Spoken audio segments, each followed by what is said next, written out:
사람들은 우리에게 다가오면 먼저 이름을 묻습니다. 당신 이름이 무엇입니까? 우리는 이름을 알려주죠. 우리의 이름은 내가 누구인지를 드러내는 가장 첫 번째 중요한 키가 되고 열쇠가 되는 것입니다. 당신은 누구십니까? 나는 누구입니다. 그 이름이 나를 드러내기 때문에, 그 이름을 가장 나를 잘 드러내기 때문에 어떤 사람들은 그 이름이 마음에 들지 않으면 또 이름을 스스로 바꾸기도 하죠. 이름이 너무 평범해서 나를 드러내는 게 쉽지 않다고 생각하면 그 이름을 좀 독특한 이름으로 바꾸기도 하고, 또 새로운 일을 시작할 때 어떤 이름을 그렇게 바꾸는 것을 보게 됩니다. 또 특정한 분야에서 일할 때 그 이름을 바꾸기도 하죠. 그래서 연예인들은 예명이라는 것을 흔히 쓰지 않습니까? 하나님께서도 이름을 바꾸시기를 원하는 분이다. 때로는 우리의 이름을 바꿔주시고자 하는 그 의도를 우리가 오늘 깨닫게 됩니다. 우리가 우리 자신을 드러내고자 하는 이름, 그 이름이 아니라 하나님이 우리를 통해서 드러내시고자 하는 하나님의 의로움 또는 하나님의 계획, 하나님의 뜻을 위해서 그 이름을 바꾸시고자 하는 것이죠. 오늘 우리는 아브라함과 사레가 이름이 바뀌는 것을 보게 됩니다. 왜 바꾸셨을까요? 무엇 때문일까요? 우리가 그 의도를 한번 오늘 말씀을 따라 발견할 수 있게 되길 바랍니다. 1절 다시 읽습니다. 시작. 아브라함이 99세 때에 여호와께서 아브라함에게 나타나서 그에게 이르시되 나는 전능한 하나님이라 너는 내 앞에서 행하여 완전하라. 아브라함이 이스마엘을 낳은 나이는 86세입니다 지금 다시 하나님이 찾아오신 아브라함의 나이는 99세입니다 13년간의 간격을 보게 되죠. 왜 13년 동안 말씀이 없으셨을까? 왜 안 찾아오셨을까? 아브라함은 갈대아를 떠난 지 가나안 땅에 온 지 10년 만에 결국 본인은 믿을 만큼 믿었고 기다릴 만큼 기다렸다고 생각하고 이스마엘을 낳게 됩니다. 본인이 기다릴 수 있는 시간, 인내할 수 있는 시간은 10년이었지만 하나님께서는 그 시간이 아니었다는 것을 알게 하는 또 다른 13년의 시간이 주어집니다. 어쩌면 하나님이 안 계신 것 같고 하나님이 떠나신 것 같고 아니 하나님이 원래 계시기나 했나 하는 의심이 많이 드는 시간 아니겠습니까? 여러분, 우리가 잘 알지만 믿음은 항상 어떤 경우에 의심과 함께 가는 것을 경험합니다. 어쩌면 의심이라는 거품이 끓어오름으로써 우리의 믿음은 점점 익어가는 것이고 우리의 믿음은 믿음다워지는 시간이기도 하겠죠. 저는 한 번도 의심한 적이 없습니다. 저는 그런 사람들은 한 번도 제대로 믿은 적이 없는 사람인 것 같아요. 우리의 믿음은 믿는다고 하지만 끊임없는 어떤 씨름하는 과정을 겪지 않습니까? 아브라함이 13년 동안 겪었을 이 시간, 하나님의 침묵기와도 같은 이 시간은 어쩌면 아브라함에게도 고통스러운 시간이겠지만 하나님께서도 묵묵히 지켜보는 시간이었을 것입니다. 그렇습니다. 하나님이 아브라함의 믿음을 받아주시기로 결정하는 시간, 그 믿음이 이제 익었다라고 생각하는 시간은 10년이 아니라 24년의 시간이 어쩌면 하나님의 시간이죠.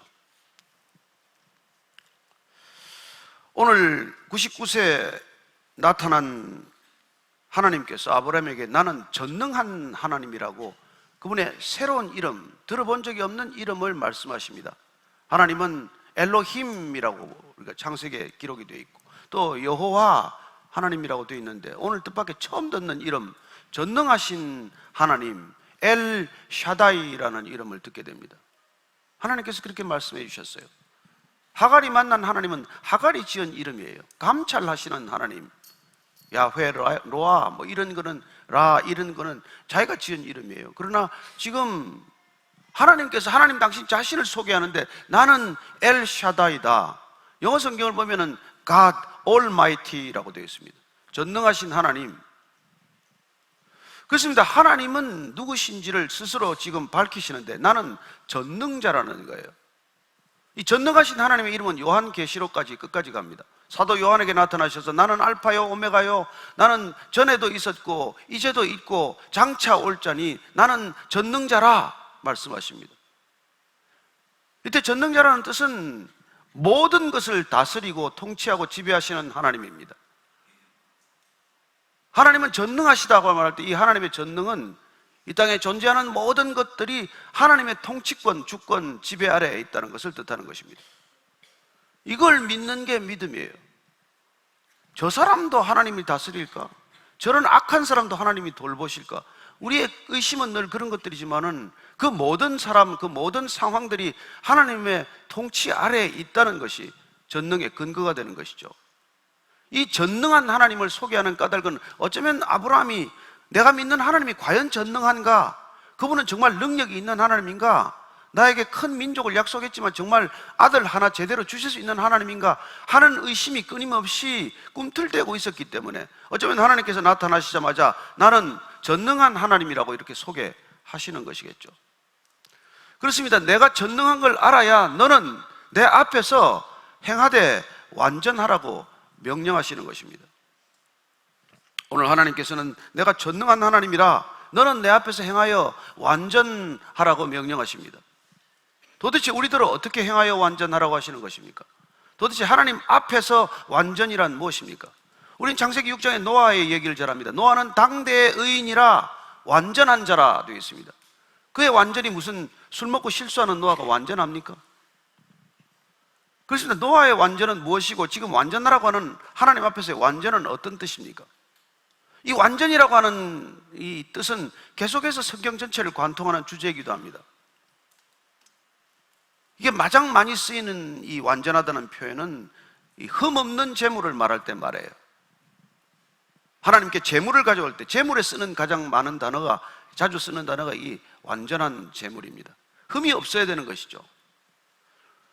여러분, 양이 소가 되는 게 완전이 아니지 않습니까? 양에 흠이 없는 것, 양에 결함이 없는 것, 양에 티가 없는 것. 그래서 오신 예수님을 흠 없는 어린 양, 완전한 제물로 오신 분이라고 표현하는 것이죠. 그렇다면 완전하다는 뜻, 이 흠이 없다는 뜻은 우리에게 어떤 뜻으로 다가옵니까? 예를 들어서 여러분의 피부가 완전하다는 건 티가 없는 거 아니에요? 그게 여러분들 꿈 아닙니까? 흠이 없고 티가 없는 것, 그게 원래 내추럴한 거란 말이에요. 그게 원래 정상적인 거예요. 흠이 생긴 게 정상이 아니고 원래는 흠이 없는 게 정상이죠. 그래서 하나님 앞에 완전하다는 것은 하나님이 지으신 대로 존재하는 거예요. 그렇지, 하나님께서 지으신 대로 우리가 살아가는 게 자연스러운 것입니다. 우리 욕심대로 사는 게 자연스러운 게 아니라 하나님이 우리 지으신 목적을 따라 사는 것이 그게 완전한 것이요, 그게 정상적인 것이요, 그게 자연스러움이죠. 그건 하나님이 누군지를 알 때, 하나님이 나를 어떻게 지으시는지를 알 때, 나와 하나님과의 관계가 온전할 때 우리는 비로소 완전히 하나님께서 행하게 되는 것입니다. 그럴 때 우리는 하나님과 동행한다, 하나님 앞에서 걸어간다. 이게 종교개혁자들의 주제예요. 코람데오, 하나님 앞에서. 저는 여러분들이 사람 앞에서 우리가 살아가지만은 하나님 앞에서 살아가는 존재라는 것을 기억하십시오. 그분이 안 계신 것 같고 때로는 눈앞에 안 보이니까 없는 것 같지만, 내 형편과 처지를 잘 모르시는 것 같지만 아닙니다. 그분은 완전하신 하나님, 전지하신 하나님, 전능하신 하나님, 능력이 있으시고 모든 것을 아시는 하나님입니다. 이게 우리가 깨달아지고 믿어져야 우리는 하나님 앞에서 살아가는 존재가 되는 것이죠. 그런 하나님을 의심하기 시작하면 우리의 행동은 부자연스러워지고 우리의 행동은 내 생각, 내 방식대로 살아가는 존재가 되고 마는 것이죠. 2절, 3절, 4절 읽습니다. 시작. 내가 내 언약을 나와 너 사이에 두어 너를 크게 번성하게 하리라 하시니 아브라함이 엎드렸더니 하나님도 그 사람에게 말씀하여 이르시되 보라, 내 언약이 너와 함께 있으니 너는 여러 민족의 아버지가 될지라. 번성하라는 말씀을 여러 차례 들려주셨지만은 이제 번성의 내용이 구체적으로 나왔어요. 여러 민족의 아버지가 된다라고 말합니다.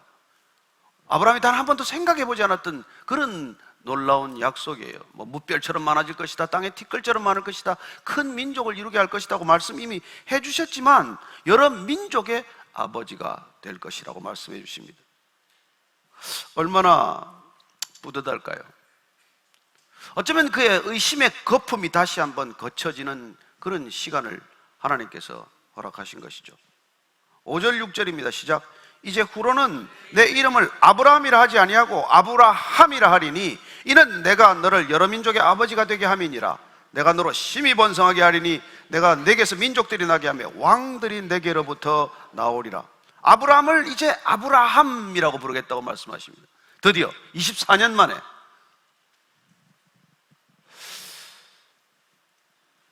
제가 이걸 읽다 아유 나 아직 21년째인데 3년 더 기다려야 되나? 아브라함은 원래 꿈을 이름에 담지 않습니까? 그죠? 되게 이름을. 저는 원래 이제 이게 처음 믿고 나서 내가 우리 온 집안에 내가 첫 번째 믿어서 나도 이름을 아브라함으로 바꾸려고 그랬어요. 에이브라함 조 괜찮죠? 줄여서 에이브 조. 근데 에이브라고 쓰고 보니까 잘못 읽으면 아베야. 그게 기분이 나빠서 그냥 안 했는데, 그리고 또 제 이름을 또 이렇게 새로 깨닫고 보니까 바를 정자에 민첩할 민자예요. 제가 아버지가 일찍이 복음을 바르게 전하고 빨리 전하라고 주신 이름이구나. 그래서 그냥 쓰기로 했어요. 아브라함 조라고 하지 않고. 근데 어쨌든 이 이름이라는 게 하나님께서는 아브라함을 볼 때부터, 아브라함의 꿈은 한 집안의 아버지예요. 아브라함이란 한 가문의 아버지예요. 원래 아버가 아버지인데 자기는 한 집안에 그냥 좋은 아버지가 되는 게 꿈이에요. 많은 사람들에게 그냥 뭐 동네 사람들에게 존경받는 정도, 갈대아우르에서 그냥 남한테 패기치지 않고 점잖게 살아가면서 다른 사람들한테 그냥 칭찬받고 그렇게 살아가는 게 꿈이었기 때문에 아브람이라고 지었는데, 하나님께서는 느닷없이 오늘 지금 너는 아브라함, 많은 사람들의 아버지, 많은 민족의 아버지, 많은 열국의 아버지, 열방의 아버지라는 이름으로 부르겠다는 거예요. 자, 그렇다면 어째부터 하나님은 이 아브라함이라는 이름을 생각해 왔을까요? 지금 당장 그 얘기를 하는 게 아니시지 않습니까? 하나님께서 아브라함을 갈대아우르에서 불러낼 때부터 불러내신 목적이, 끝까지 이끌어갈 방향이 아브라함이 되는 거란 말이에요. 아브라함을 택해서 부를 때부터 하나님은 아브라함을 아브라함으로 만드시는 계획을 가지고 있었다. 이게 이름을 바꿔주신 오늘 이유가 된다는 것을 우리는 압니다. 원래 하나님의 계획이 아브라함을 아브라함으로 만드는 거예요. 원래 저와 여러분을 부르신 계획이 우리 한 사람의 구원에 있지 않고, 우리 가족만의 구원에 있지 않고 열방을 구원에 이르게 하는 게 목적이라는 거예요. 구원이란 이런 엄청난 하나님의 계획을 말합니다. 우리는 그냥 이제 이스마엘이나 하나 데리고 그냥 행복하게 살겠습니다 하지만은 하나님께서는 그게 아니란 말이에요. 우리의 꿈이 아무리 작을지라도, 우리의 현실은 이럴지라도 하나님께서 우리를 보시는 눈, 하나님께서 우리를 기대하시는 그런 기대는 우리가 상상지도 못할 일이라는 거라는 것이죠. 언제 아브라함이 이런 꿈을 꾸었겠어요? 열방의 아버지 이런 건 생각도 해본 적이 없지 않겠습니까? 그러나 하나님께서 부르실 때는 그런 계획과 생각과 뜻을 가지고 있다는 것이죠. 이게 우리 소망의 근거가 되어야 한다는 것입니다. 내 취미가 소망의 근거가 아니라, 내 능력이 근거가 아니라, 내 꿈이 근거가 아니라 하나님의 꿈, 하나님의 계획, 하나님의 비전, 이게 들어와야 된다는 거예요. 그래서 아브라함을 부를 때부터 아브라함이라고 하나님께서는 생각해 오셨다는 것을 알게 됩니다. 또한 아브라함을 아브라함으로 이름을 부른다. 이름이라는 것은 자기 정체성이기 때문에 내가 나라는 것을 입증하는 그 정체성을 하나님께서 바꾸셨다는 것은 이후로 이제 온전히 하나님의 사람, 하나님의 인친자, 하나님의 소유라는 것을 확인하는 것이죠. 야곱을 이스라엘로 바꿔주심으로써 하나님의 사람, 하나님의 소유가 되는 것이고, 그렇습니다. 하나님께서는 그런 필요할 때마다 이름을 바꿔주시죠.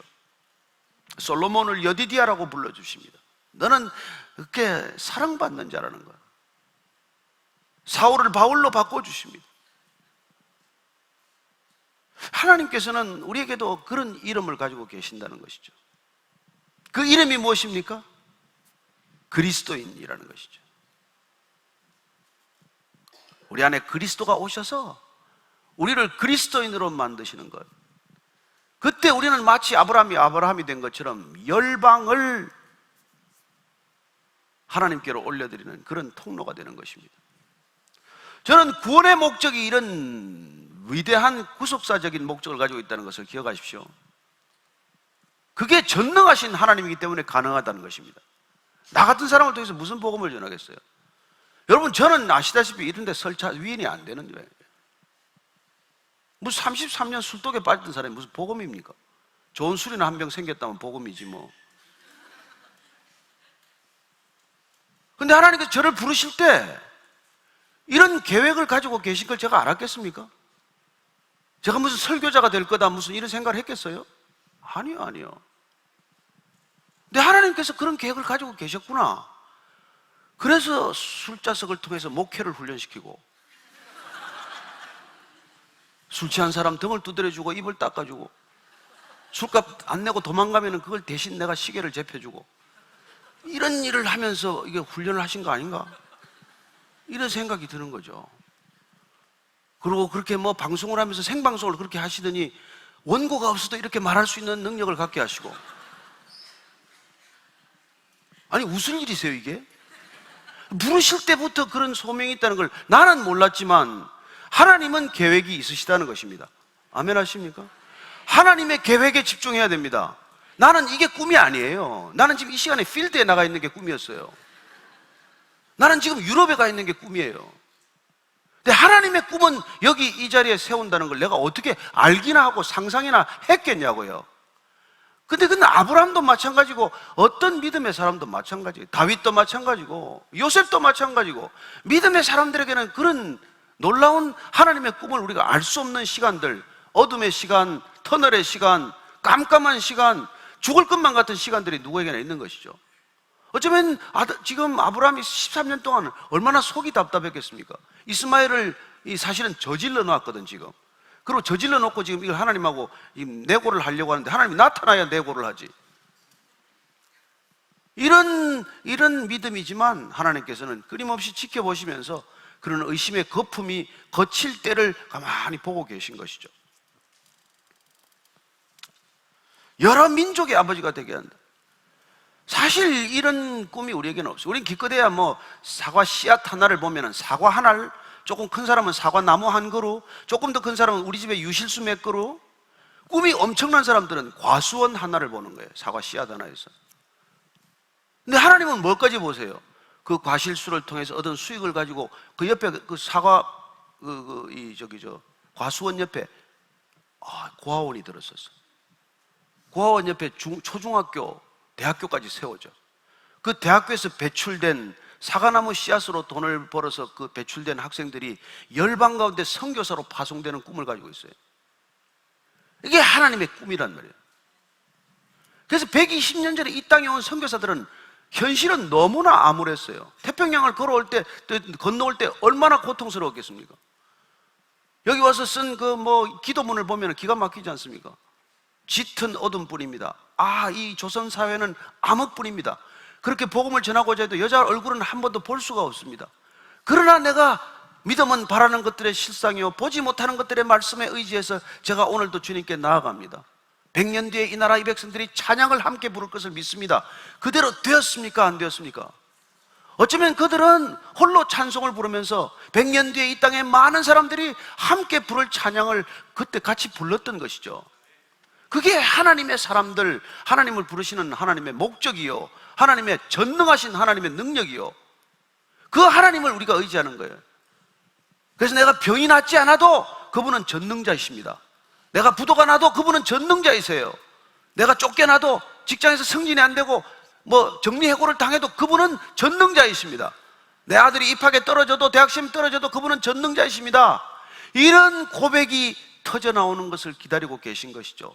이게 참 믿음이니까. 이 믿음이라야 하나님을 하나님대로 인정하시는 거니까.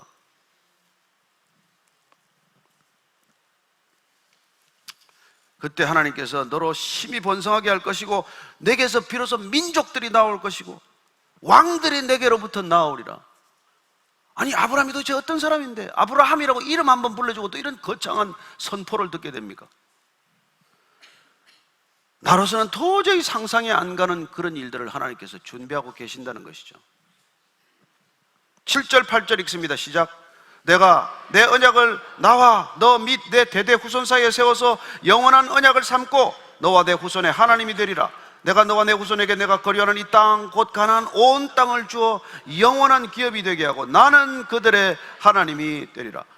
이 하나님께서, 영원한 하나님께서 계약을 맺고 언약을 맺으면은 내 당대의 약속이 아니라는 거예요. 나는 너와 지금 민족들이 내게로부터 나올 거라는 약속을 지금 하고 있지만 너 자손들, 대대로 올 내 후손들과의 약속이기도 하다는 것입니다. 하나님의 약속은 영원한 약속이라는 것을 기억하십시오. 그래서 여러분들이 하나님의 언약을 붙들면 우리는 영원 속으로 이미 걷기 시작하는 거예요. 이 하나님을 알게 하는 것이 목적이라는 것입니다. 믿음이란 하나님을 알아야 되는 것이죠. 하나님을 모르고 믿는 건 내 신념이에요. 내 확신입니다. 통계 숫자에 불과해요. 하나님을 아는 것, 예수님께서 오셔서 영생이란 하나님과 하나님의 보내신 자를 아는 것이다, 아는 것이다. 하나님이 엘샤다이, 전능자 하나님이십니다. 여호와 라파, 치유하시는 하나님입니다. 엘 치드누크, 하나님은 거룩하신 하나님입니다. 이런 하나님을 아는 것이야말로 우리가 그분과 함께 동행할 수 있는 근거가 되는 것이고, 그걸 아는 것이야말로 그분 앞에서 완전하게 행하는 유일한 근거가 되는 것입니다. 그래서 그분이 누구신지를 아는 것과 우리가 거룩하게 사는 삶은 불가분이에요. 왜 우리가 변하지 않습니까? 왜 우리가 거룩하라는데 거룩하지 못합니까? 그분을 모르기 때문에 그래요. 왜 그분은 섬기러 오셨는데 우리는 섬김을 받으려고 합니까? 십자가를 모르기 때문이에요. 왜 우리는 사랑과 희락과 화평의 열매를 못 맺습니까? 성령을 모르기 때문이에요. 알아야 그분이 누군지 알아야 우리는 그분을 닮아갈 수 있고 그분을 누릴 수 있고 그분과 동행할 수가 있는 것이죠. 저는 이 교회가 날마다 하나님을 더 알아가는 공동체가 되기를 축복합니다. 무슨 일을 많이 하는 게 아니라, 무슨 대단한 이름이 나는 게 아니라 하나님을 더 알아가는 저와 여러분 되기를 축복합니다.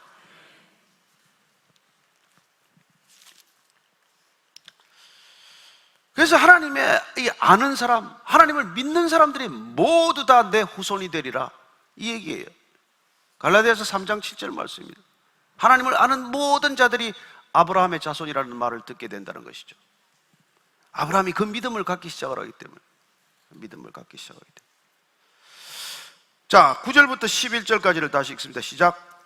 하나님이 또 아브라함에게 이르시되 그런즉 너는 내 언약을 지키고 내 후손도 대대로 지키라. 너희 중 남자는 다 할례를 받으라.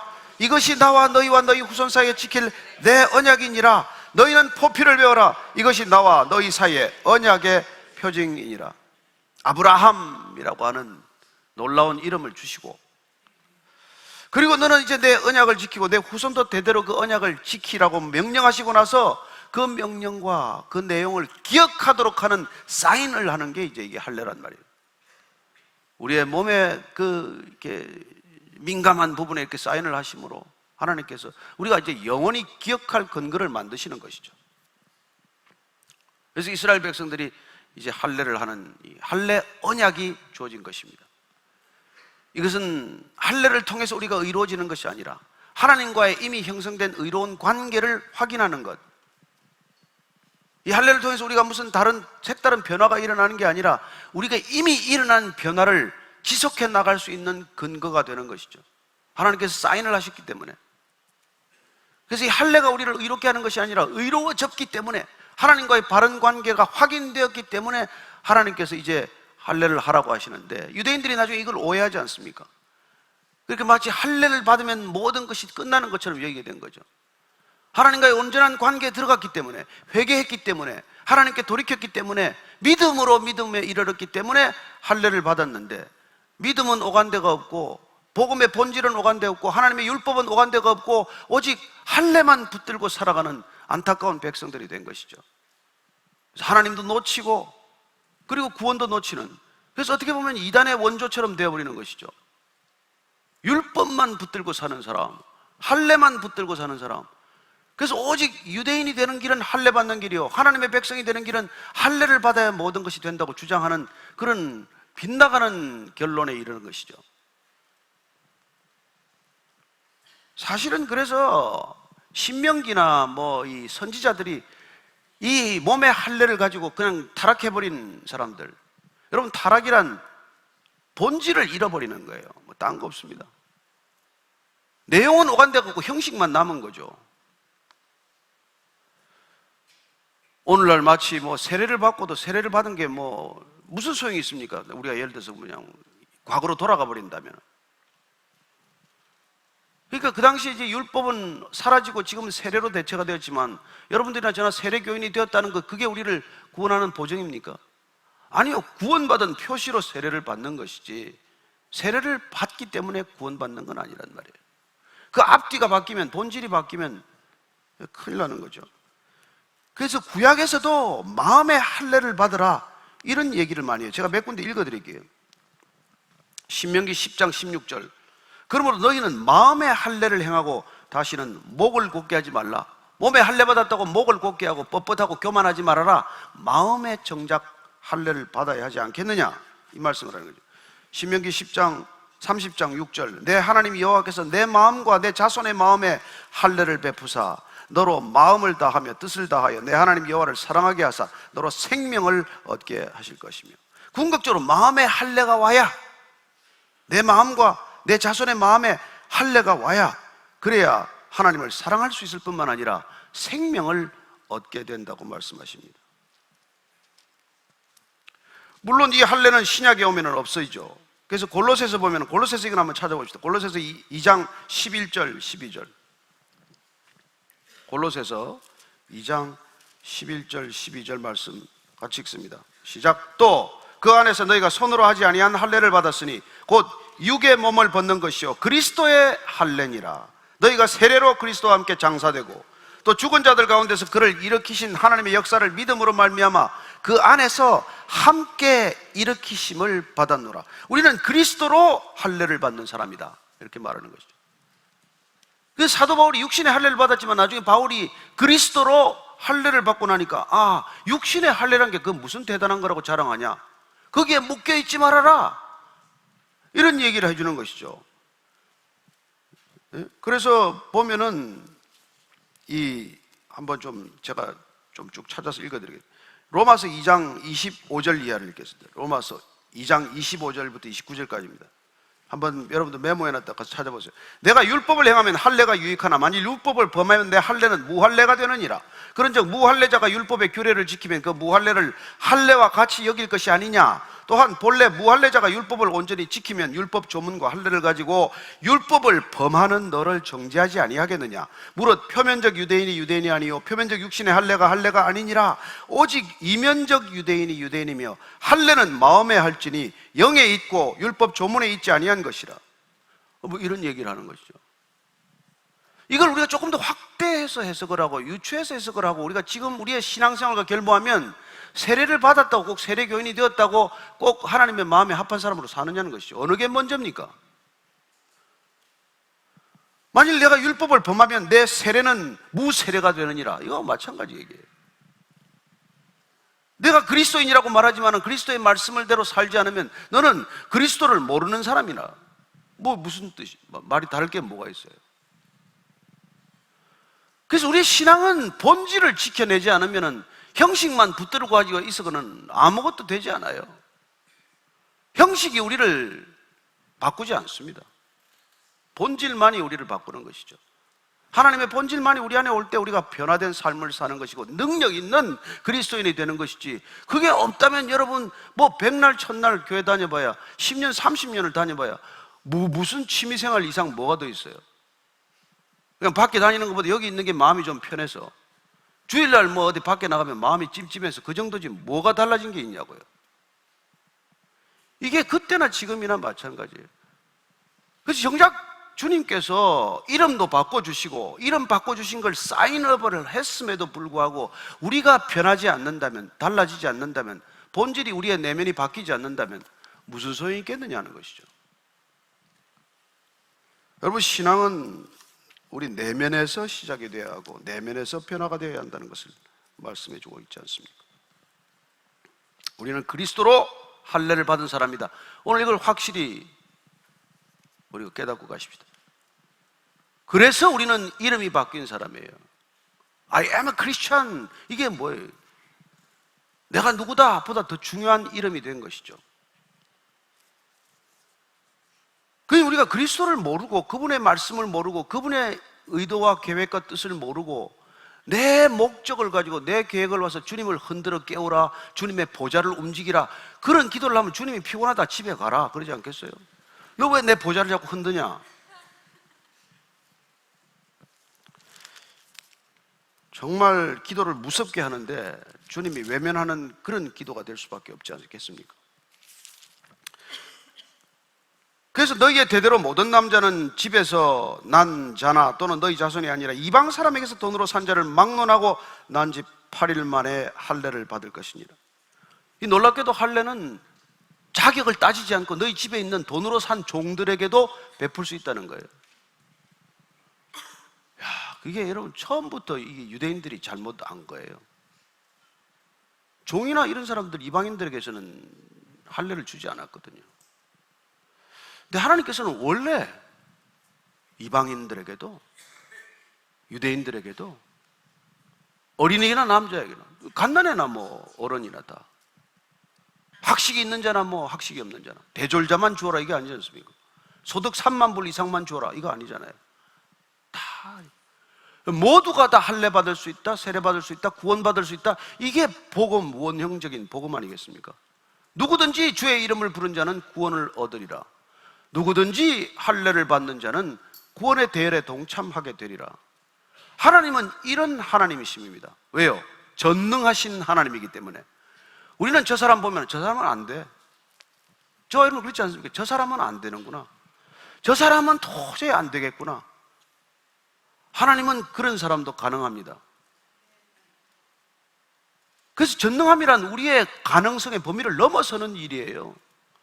우리의 생각과 우리의 틀을 넘어서 있는 것이 전능하다는 개념 아닙니까? 내가 볼 때는 저 사람 죽어도 안 될 것 같아. 해봐야 헛수고예요. 그러나 하나님은 그런 사람도 단숨에 변화시킬 수 있다는 것을 믿으시기 바랍니다.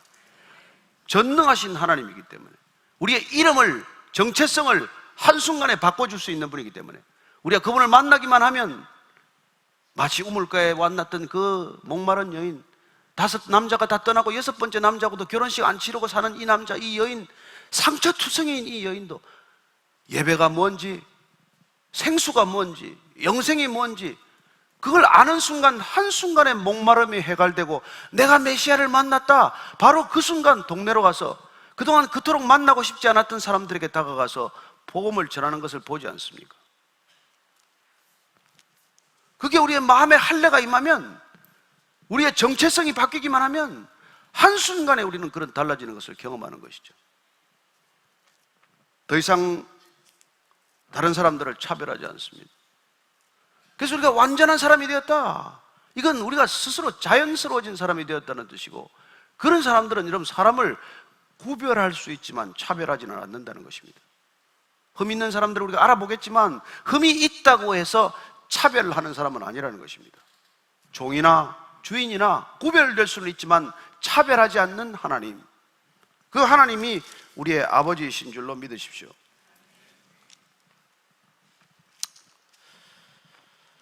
그렇습니다. 그럴 때 우리는 놀랍게도 정말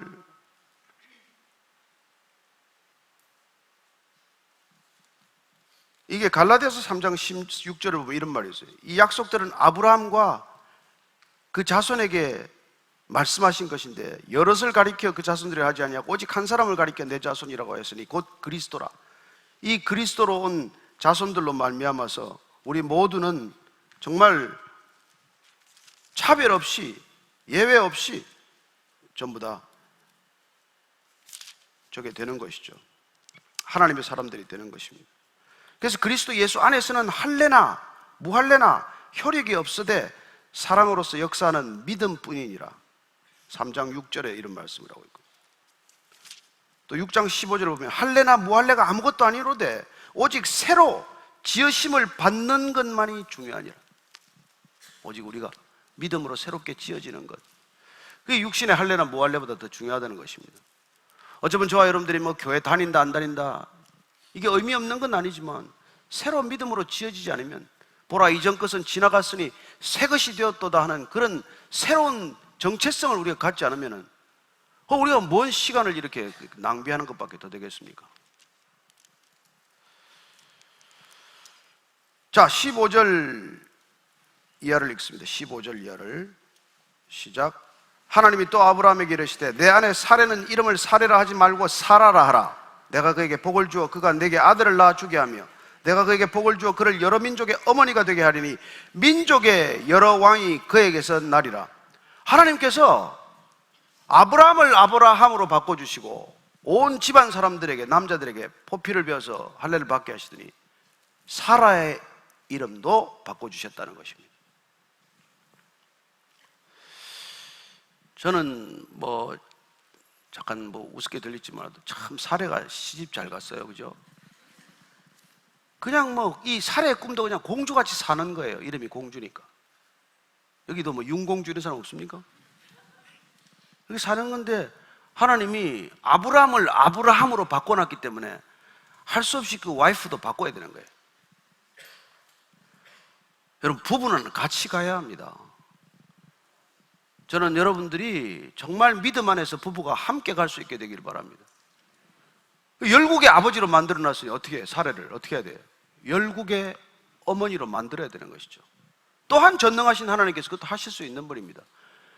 지금 사례의 꿈은 그런 게 아니지만 아직까지도 하갈의 몸에서 이스마엘이 태어났지만 나는 아직도 이제는 완전히 꿈이 사라졌는데, 그런데 무슨 또 열국의 어머니래요. 사례는 아마 더 놀랐을 거예요. 더 속으로 피식 웃었겠죠. 그래서 아브라함이 먼저 이제 엎드려 웃는 거예요. 17절 이하를 읽습니다. 시작. 아브라함이 엎드려 웃으며 마음속으로 이르되 100세 된 사람이 어찌 자식을 낳을까? 사라는 90세니 어찌 출산하리요 하고 아브라함이 이에 하나님께 아뢰되 이스마엘이나 하나님 앞에 살기를 원하나이다. 이제 웃으면서 마음속으로 100세가 됐는데 무슨 아이를 낳고 90세가 된 와이프가 어떻게 임신하겠느냐, 이런 생각이 여전히 있는 거예요. 믿음은 항상 의심과 공존한다. 한 씨앗의 자락처럼 이렇게 남아있는 거예요. 아니, 지금 하나님께서 아브라함이라고 불러줬는데 내 민족이 태어나고 여러 민족이 나고 왕이 될 거라고 했는데 또 엎드리면서 피식 웃기나 하고 또 엎드리면서 아유 하나님 무슨 100세의 아들입니까? 또 이런 생각을 하는 거예요. 우리가 육의 사람의 본성을 완전히 버리지 못하기 때문에 늘 이런 끈처럼 달려있는 육신의 유혹, 육신의 의심에 한 자락에 끄달려 있다는 거예요. 이걸 끊어버리는 믿음, 하나님 이걸 원하세요. 끊어버리는. 그래서 이제 아브라함으로 살아가는 걸음이 달라질 것입니다. 이 아브라함으로 살기 때문에 나중에 어디까지 갑니까? 내년에 물론 이삭을 얻을 뿐 아니라 그 이삭을 번제물로 바치라고 하는 데까지 이르러도 순종하는 믿음이 되는 거예요. 하나님께서 매듭을 졸랐기 때문에 더 이상 아브라함으로 살지 마라. 그는 일평생 누가 물으면 내 이름이 뭐냐? 나는 아브라함입니다. 나는 아브라함입니다 하다가 더 이상 너는 아브라함이 아니다. 너는 누가 내 이름을 묻거든 아브라함이라고 하라 하는 이름이 바뀌었더니 바뀐 이름에 걸맞는 믿음이 자라기 시작을 해서 나중에는 어떻게 변했냐고요. 저는 여러분들이 그리스도인이라는 이름을 새로 얻고 나서 놀랍게도 바뀌어서 전에 여러분과 자신은 기억조차 하기 어려울 만큼 변할 수 있게 되기를 축복합니다. 아유, 저는 어제나 오늘이나 변함없습니다. 그러지 마시고 변함없는 하나님을 만났더니 나는 안 변합니다. 이게 아니라 그거 되면 곤란한 거죠. 그건 또 그런 거 나오죠. 우리 저 제주에 있는 성문선 목사님이 엊그제 애 얘기를 해놨는데 딸내미가 말이지 무슨 자꾸 나무가 이렇게 요새 이렇게 떨어지면은 이렇게 낙엽이 지고 나면 이제 가지가 앙상하게 드러나는데 자꾸 가면서 저 대나무라 그러더래. 아니야, 저건 대나무가 아니야. 저건 말이야 무슨 아카시아 나무야 이런 소리를 하면은 아니야 대나무야. 뭐가 대나무야 그랬더니 머리가 없으면 대머리라며. 그래서 나뭇잎이 없으면 대나무야. 이게 아이들의 지식이란 말이에요. 아이들의 지식. 교회만 다니면 그리스도인이야. 아니, 그건 아이들의 지식이에요. 어른의 믿음은 그게 아니라 그리스도를 닮아가는 거란 말이에요. 애들 입장에서는 교회만 다니면 그리스도인이지. 우리 아빠 교회 다녀, 우리 엄마 교회 다녀, 나도 교회 가. 이게 전부지만 우리가 그리스도를 닮아가는 삶, 내가 죽고 내 안에 그리스도가 산다는 고백, 내가 십자가를 지고 날마다 자기를 부인하려고 하는 노력, 이런 삶의 흔적들이 없으면 무슨 우리가 그리스도인이 될 수 있냐는 것이죠.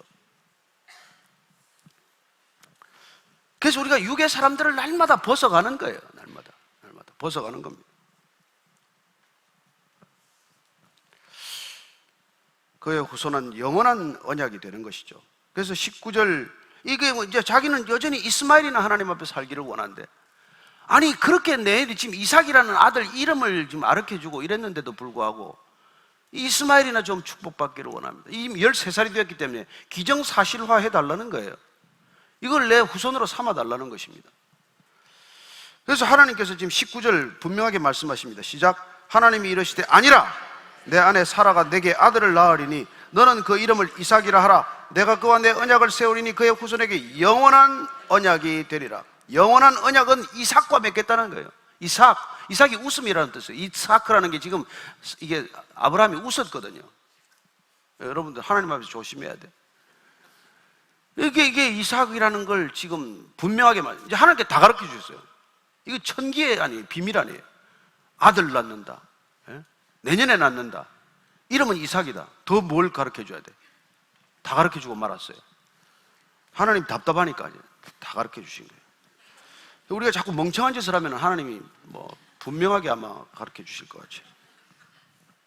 영원한 언약이 되는. 그리고 하나님께서 그동안 13년 동안 이 이스마엘을 끙끙 앓고 살아가는 아브라함의 기도를 다 들으셨어요. 하나님, 이 이스마엘도 불쌍하지 않습니까? 비록 하갈의 몸종에서 낳았지만 내 몸에서 난 아들로 쳐주십시오. 그랬더니 하나님께서 이스마엘에 대하여는 내가 내 말을 들었나니 내 기도를 들었다는 뜻이에요. 여러분, 하나님께서는 여러분들이 아무리 작은 소리도 신음소리도 듣는 것이지만은 기도 소리를 다 듣는다는 걸 믿으십시오. 지금 안 들으신 것 같지만 하나님 다 듣고 계신다는 거예요. 그것도 전능이십니다. 우리가 속삭이는 것, 우리가 마음으로 드리는 기도, 입술조차 열지 않았는데 한나가 하도 기가 막혀서 불인나한테 당해가지고 입술만 딸싹딸싹 소리를 내서 기도하지 못했지만 하나님께서 그 한나의 기도를 다 들으셨듯이 우리의 기도를 다 듣고 계시는 하나님, 그 하나님께서 이스마엘에 대해서도 내가 그에게 복을 주어 그를 매우 크게 생육하고 번성하게 할지라 그가 12두령을 낳으리니 내가 그를 큰 나라가 되게 하려니와 내 언약은 그러나, 그렇게 이스마엘도 내가 돌보겠지만 그러나 나는 이삭하고 이 약속을 맡겠다는 거예요. 하나님 분명하게 말씀하십니다. 모호하지 않습니다. 그건 아니다. 내가 이삭하고 약속을 맺겠다. 에서가 아니다. 야곱이다. 분명하게 말씀하세요. 하나님이 그 말씀을 마치시고 그를 떠나 올라가셨더라. 내려오신 하나님께서 올라가셨습니다. 하늘에 계신 우리 아버지여, 우리의 이름을 거룩하게 하시는 그분께서 올라가셨다는, 다시 올라가셨다. 예수님께서 이 땅에 내려오셨다가 다시 올라가셨습니다. 다시 내려오실 것입니다. 저는 우리가 이 땅에 살지만은 그분이 올라가신 그 하늘에 소망을 둘 수 있게 되길 바랍니다. 그 하늘에 소망 두는 게 믿음이에요. 이 땅에 소망 두는 건 믿음이 아닙니다. 23절 이하를 읽고 마치겠습니다. 시작. 이에 아브라함이 하나님이 자기에게 말씀하신 대로 이날에 그 아들 이스마엘과 집에서 태어난 모든 자와 돈으로 산 모든 자 곧 아브라함의 집사람 중 모든 남자를 데려다가 그 포피를 베었으니 아브라함이 그의 포피를 벤 때는 99세였고 그의 아들 이스마엘이 그의 포피를 벤 때는 13세였더라. 그날에 아브라함과 그 아들 이스마엘이 할례를 받았고 그 집의 모든 남자 곧 집에서 태어난 자와 돈으로 이방 사람에게서 사온 자가 다 그와 함께 할례를 받았더라. 아브라함 집에 있는 사람들은 모두 그 믿음으로 인해서 구원에 이르게 되었습니다. 아브라함은 99세에 할례를 받았고 이제 갓 태어난 이스마엘은 13살에 할례를 받았어요. 그래서 유대인들은 난지 8일 만에 지금도 할례를 받는데 이 아랍 사람들은 13살에 할례를 받습니다. 이스마엘이 13살에 받았다고. 참 고집들 대단하죠. 4,000년 동안 고집의 싸움이에요. 이게 나에게 지금 말하는 게 아니잖아요. 하나님께서. 그러나 어쨌건 오늘 우리가 이 말씀을 통해서 기억해야 할 건 무엇입니까? 하나님께서 저와 여러분의 이름을 이미 바꿔주신 줄로 믿으시기 바랍니다. 우리는 이미 세상 사람이 아니에요. 돌아갈 수 없는 강을 걷는 사람들이에요. 우리는 이미 정체성이 달라진 사람입니다. 우리는 이미 그리스도인입니다 하는 걸 세상에다가 이미 선포한 사람이에요. 그리고 전능하신 그분이 우리의 아버지십니다. 이미 말씀한 거예요. 그렇다면 전능하신 분을 두고 누구한테 부탁을 하시겠습니까? 여러분들 인생에 어려운 문제가 나타나면 누구 앞에 엎드리겠습니까? 사람들 앞에 가서 머리를 조아리겠습니까? 하나님 앞에 엎드리시겠습니까? 저는 전능하신 하나님이 우리의 아버지시기 때문에 아버지 앞에 엎드리시게 되기를 축복합니다. 우리의 정체성이 이미 바뀌었다는 것을 기억하게 되기를 바랍니다.